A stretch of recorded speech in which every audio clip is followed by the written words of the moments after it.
Täna Paides toimunud Isamaa volikogul kritiseeris erakonna juht Urmas Reinsalu teravalt Reformierakonda ja põhimõtteliselt süüdistas riigi kehvas käekäigus just nimelt Reformi. Meie üleskutse on Reformierakond loobu tõmblevast eksperimenteerivast poliitikast. Eelarve eelnõu, mis on esitatud ja kavatsetakse järgmisel nädalal võimuliidu häältega läbi suruda, viib Eesti lähiajaloo pikimasse ja sügavaimasse defitsiiti. Me kutsume üles seda eelarvet tagasi võtma ja korrigeerima. Läbi surutakse jäätmekorralduse muudatusi, mis ettevõtlusorganisatsioonide hinnangul tõstavad toiduainete hindu kuni 5%. See on mittevajalik samm. Teadus- ja arendustegevuse valdkonnas, nagu rektorite nõukogu on öelnud, on valitsus oma sõna murdnud. Kohtukorralduse valdkonnas surutakse läbi kohtukorralduse muudatusi, mille puhul väga tõsiselt kohtunikud on murelikud selle üle, kas ei sea ka sõltumatu õigusemõistmist löögi alla. Et Eesti ühiskonnas on väga palju niisuguseid teemasid, kus valitsus jätkab sellise tõmbleva poliitikaga. Ja meie üleskutse täna jõuluteel siit Paidest on, ärge katsuge hoidumast rohkem kurja tegevast.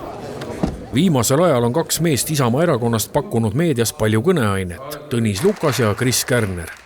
Kuidas minna Tartu linnas nii edasi, kus erakonna esinumber Tartus Tõnis Lukas ei kuulu fraktsiooni, aga Kärner küll? Ma arvan, et kõik valitud Isamaa mandaadiga inimesed peavad selle vastutuse välja kandma. Inimesed vaatavad lootusega laiemas plaanis Isamaa poole. Ja loomulikult ma loodan, et saabub tehakse selline pingutus, et Tõnis Lukas saab fraktsiooni töös osaleda ja ma arvan, et siin on välja öeldud isiklikke väljaütlemisi, mis oleksid võinud olla, aga ma arvan, et Tõnis Lukas teeb väga head tööd tuleviku vaates Tartu volikogu juhina. Eile saatis ka Sotsiaaldemokraatliku erakonna esimees nii-öelda avaliku kirja teile, et mida sellele vastata? Ma vastasin just eelmises küsimuses. Neljapäeval registreeris Isamaa Tartus 15-liikmelise fraktsiooni, mille nimekirjast oli puudu esinumber Tõnis Lukas, kes polnud tüli tõttu Kris Kärneriga nõus samas fraktsioonis olema. Mõlemad mehed, nii Lukas kui Kärner, olid täna ka Paides volikogul kohal. Millega see kõik lõpeb?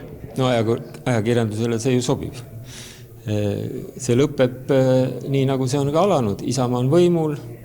Isamaa on väga suure panuse teinud koalitsioonileppesse, muutused Tartus tulevad. On mingi võimalus, et toimub leppimine?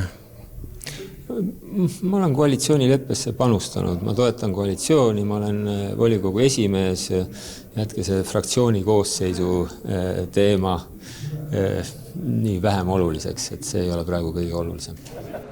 Kuidas aga minna Tartus edasi ning kas võiks oodata nii-öelda sõjakirve mahamatmist?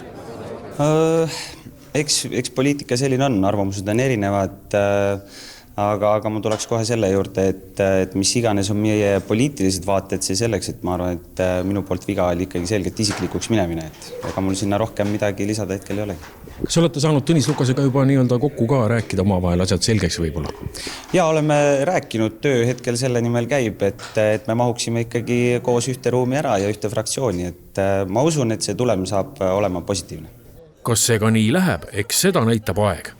Isamaa majapidamine on korras. Eesti inimesed võivad kindlad olla.